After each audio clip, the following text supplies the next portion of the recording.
बढी छन् नथनी छन् पहाडी भाषा बुझ्नुहुन्छ नि पहाडी भाषा बुझ्छ हामी यो कैलाली बहुमुखी क्याम्पसबाट यहाँको वातावरण प्रदूषण र सामुदायिक स्वास्थ्य सरसफाइ कस्तो छ भनेर बुझ्न आएको थियौँ खै कुकुर राम्रै आउँदो रहेछ त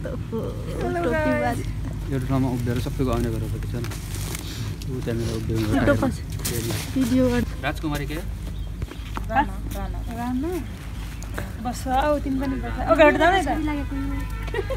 तिम्रो बेबी ठेगाना चाहिँ कति वडा नम्बर 9 पढ्यो नि गोदावरी नगरपालिका है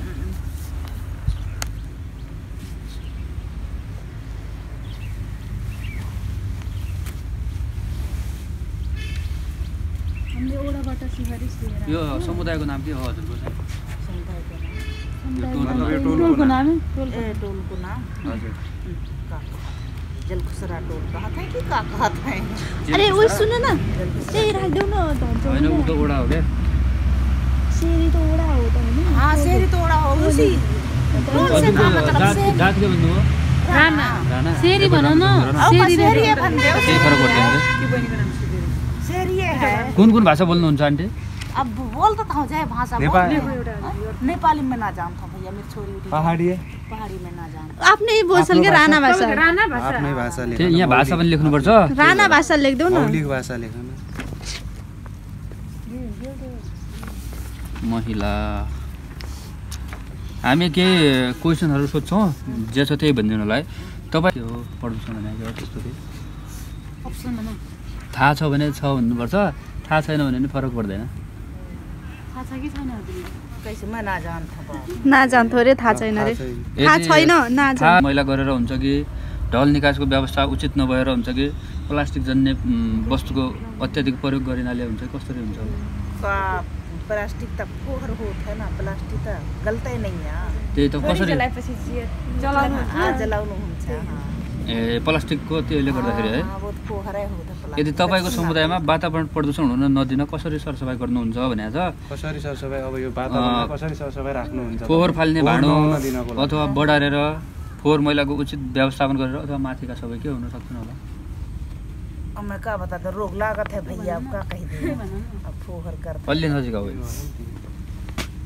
तिमी भन न तपाईको समुदायमा वास्तवमा वातावरण प्रदूषण हुनका कारणहरू चाहिँ के होलान् भनेर यहाँनिर आउ तपाई तीव्र जनसङ्ख्या वृद्धि भएर हो कि जनचेतनाको अभाव भएर हो कि सम्बन्धित निकायको ध्यान आकर्षण नभएर हो कि अथवा यी सबै हुन् चुप लाग्नु बारेमा कतिमा पढ्छौ 10मा अनि 10मा पढ्नु सब थाहा छ नि त अब तिमीलाई त भन्नै पर्दैन तिम्रो भाइ बहिनीले पनि भन्छ त्यही भन तिमी यहाँ हेर न जे लाग्छ त्यही भन्दा हुन्छ यसमा तिमीले हेर्दा हुन्छ हैन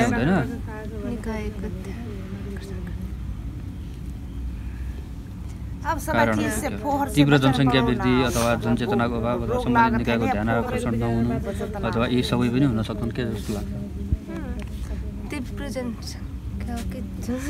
तीव्र जनसङ्ख्या वृद्धिले ठिक छ जे पनि भन्न मिल्यो आफ्नो मनमा लागेको अलि उतानेर जाऊ न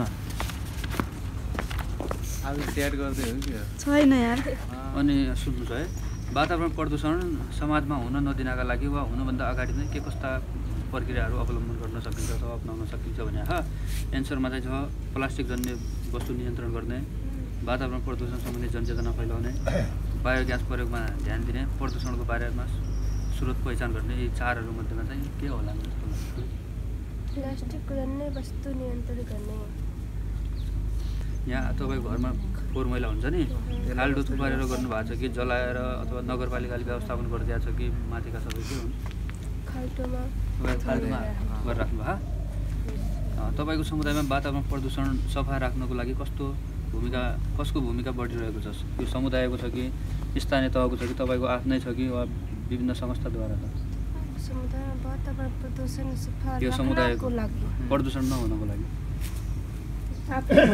आफ्नै हुन्छ तिमी किन बोलिरहेछौ तपाईको समुदायमा वातावरण सरसफाइ कसरी गर्नुहुन्छ एक्लैले अथवा समूहमा कसरी सरसफाइ गर्ने गरेको छ पुरै वातावरण सरसफाइ गाउँमा सबै मिलेर समूहमा वातावरण सरसफाइ गर्नुहुन्छ भने कसरी गर्नुहुन्छ आमाको समूहमा युवा क्लबको सहयोगमा स्थानीय तहको सहयोगमा अथवा यी सबैको सहयोगमा स्थानीय तहको वातावरण प्रदूषणबाट जोगिन के कस्ता कुरामा ध्यान दिनु पर्ला? खुल्ला ठाउँमा दिशा पिसाब नगर्ने, फोहोर मैलाको उचित व्यवस्थापनमा ध्यान दिने, सुरक्षित सफा पानी पिउने अथवा यी सबै फोहोर मैलाको उचित व्यवस्थापनमा ध्यान दिने। और तुम कहाँ से कौन पठाओ है तुम्हारे इसे लिखा? हामी कैलाली बहुमुखी क्याम्पस सुन्नु भएको छ? वहीँबाट, वहीँको विद्यार्थी हामी बजारबाट आएको। एकै ठाउँमा जम्मा गरेर हो कि व्यवस्था गरेर हो कि अथवा खाल्डोमा पुरेर अथवा यी सबै माथिका एकै ठाउँमा जम्मा जम्मा गरेर तपाईँको समुदायमा वातावरण प्रदूषण तथा सामुदायिक स्वास्थ्य सरसफाइ सम्बन्धी ज्ञान दिन समुदायका सदस्यबीच के कस्ता कार्यक्रमहरू सञ्चालन गरेका छन्?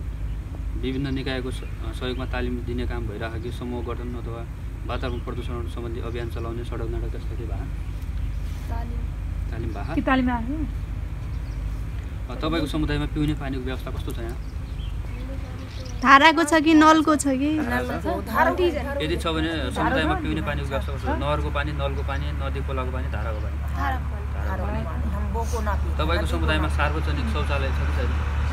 सार्वजनिक शौचालय सबै एउटा त छैन, मतलब सबै घरमा छ। छैन।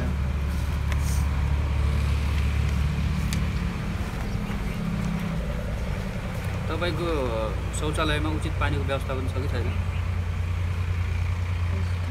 घरको टोयलेटमा चाहिँ पानीको व्यवस्था कस्तो छ? कछु नहीं है भैया, बाल्टी में ले जा। हाँ। छ त्यसो भए।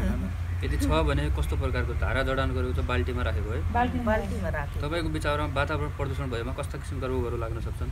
अल्पकालीन अथवा दीर्घकालीन केही समयको लागि अथवा धेरै लामो समयसम्मको लाग्छ कि अब केही समयका लागि लाग्छ? केही समयको लागि। यदि प्रदूषणले दीर्घकालीन र अल्पकालीन रूपमा कस्तो प्रकारको रोग फैलाउला? सर्ने नसर्ने अथवा दुवै? सर्दिलो है। वातावरण सरसफाइको कमीका कारणले के रोगहरू लाग्न सक्छन्? जस्तै रुगाखोकी, झाडा पखाला, आँखा पाक्ने, माथि